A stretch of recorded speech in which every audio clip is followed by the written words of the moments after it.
So hello मेरे प्यारे दोस्तों। दोस्तों आज हम लेकर के आ चुके हैं अपना डे 5 का लेक्चर, जो कि हमारी सीरीज चली हुई है 30 डे 30 क्वेश्चन। ठीक है, और ये क्वेश्चंस मोस्ट मोस्ट इंपॉर्टेंट है दोस्तों। परीक्षा में बार बार पूछे जाने वाले महत्वपूर्ण प्रश्न पर हम चर्चा करते हैं, जो न्यू बच्चे हैं। ठीक है जी, बार बार जो परीक्षा में आपके पूछे जा रहे हैं एसएसटी सब्जेक्ट से रिलेटेड, उस पर हम चर्चा करते हैं। तो आज का जो क्वेश्चन है हमारा वो है मृदा अपरदन या मृदा प्रदन को भूक्षरण भी बोलते हैं का क्या अभिप्राय है। इस समस्या के समाधान हेतु उपाय बताइए, किस प्रकार से इसका समाधान कर सकते हैं। तो सबसे पहले हम दोस्तों देख लेते हैं भूक्षरण होता क्या है। भूक्षरण, देखो भूक्षरण का मतलब क्या है। मिट्टी के कणों का टूटकर एक स्थान से दूसरे स्थान को चले जाना मृदा अपरदन कहलाता है। अब ध्यान से सुनो, मान लो ये मिट्टी का एरिया है। अब इस मिट्टी के एरिया से मान लो ये मिट्टी कट करे यहाँ से। मान लो यहाँ से कोई नदी बह रही है, कोई पानी का बहाव आ रहा है, वो पानी का बहाव अपने साथ बहा करके ले गया, और यहाँ से बहा करके ले जाने के बाद ये और कहीं स्थान पर ले गया। मान लो यहाँ लेकर के चला गया, तो यहाँ के मिट्टी के कण यहाँ पर आ चुके हैं, यहाँ से कटी मिट्टी यहाँ आ गई है, तो इसी को हम बोलते हैं मृदा अपरदन। ठीक है, मतलब मिट्टी के कणों का टूट करके एक स्थान से दूसरे स्थान पर चला जाना मृदा अपरदन कहलाता है। ठीक है भाई। अब देखो मृदा संरक्षण के उपाय क्या है।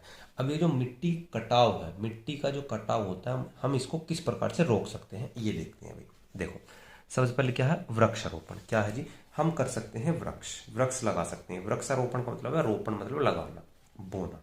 ठीक है, वृक्षारोपण मतलब कि अब देखो दोस्तों, ये जो मैंने लिखे हुए हैं ना, ये हेडिंग है, इनके अंदर आप बना बना करके 4-5 लाइन आसानी से लिख सकते हैं। जो जो मैं समझा रहा हूँ वो आप लिख सकते हैं। देखो वृक्षारोपण के अंदर आप क्या लिख सकते हैं, आप लिख सकते हैं कि हम वृक्ष लगा करके जल की जो बहाव है, गति है, उसको हम नियंत्रित कर सकते हैं। ठीक है जी, जल की जो गति है उसको बहाव नियंत्रित कर सकते हैं। क्यों? क्योंकि वृक्ष क्या काम करेगा।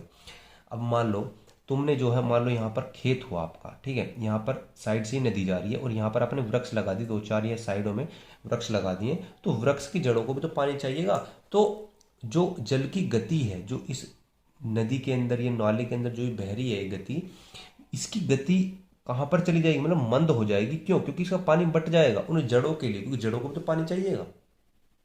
बताओ, सिंपल सी बात है कि जड़ों को भी तो पानी चाहिएगा, तो जड़ जो होंगे पानी को सोख लेंगे।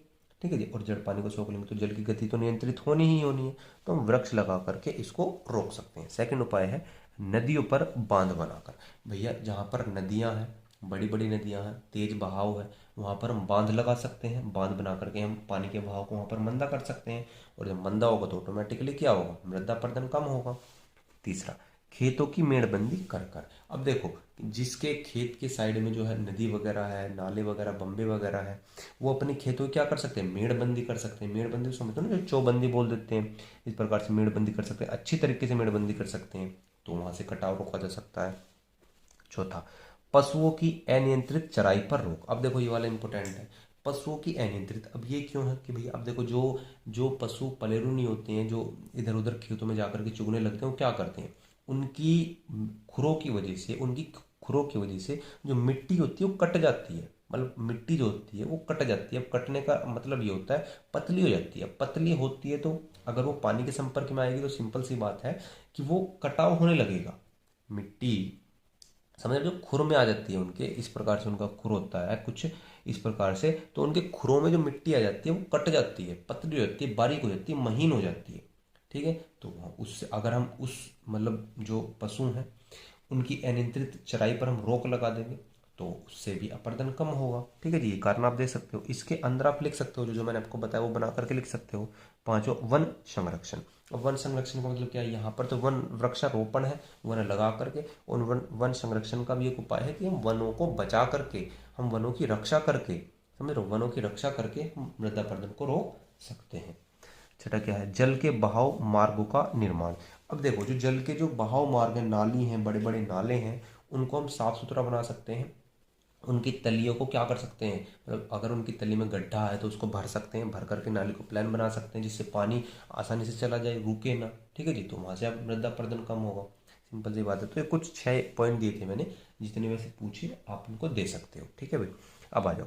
भारत ने इस समस्या के समाधान हेतु 1953 ईस्वी में केंद्रीय भू संरक्षण बोर्ड की स्थापना की। मोस्ट इंपोर्टेंट है, विकल्प में आ सकता है या आपका तिलक में भी आ सकता है कि 1953 ईस्वी में किसकी स्थापना की, केंद्रीय भू संरक्षण बोर्ड की स्थापना की। इसके 3 लक्ष्य थे भाई, कौन कौन से 3 लक्ष्य थे देख लेते हैं।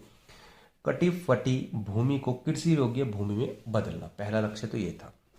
दूसरा, मरुभूमि के विस्तार को नियंत्रित करना। थर्ड, वर्तमान कृषिगत भूमि की उपजाऊ शक्ति में कमी न आने देना। ये 3 लक्ष्य, ये मेजर पॉइंट थे किसके अंतर्गत, जो 1953 ईस्वी में केंद्रीय भू संरक्षण बोर्ड बनाया गया था उसके अंतर्गत, कि भैया इन पर काम किया जाएगा। ठीक है, और काम कैसे करना है मैंने आपको उपाय बताए हैं, इस प्रकार से उपाय करके कर सकते हैं। ठीक है, क्लियर है भाई। तो दोस्तों आज के लिए इतने ही रखेंगे। क्वेश्चन नंबर जो हमारा लेक्चर नंबर 5 था वो कंप्लीट हो गया है। आप इसको अच्छे से एक बार रिवाइज कर लीजिए, याद कर लीजिए, लिख करके देख लीजिए, आपको याद हो जाएगा। ठीक है, तो मिलते हैं हम अपने अगले लेक्चर। बाय।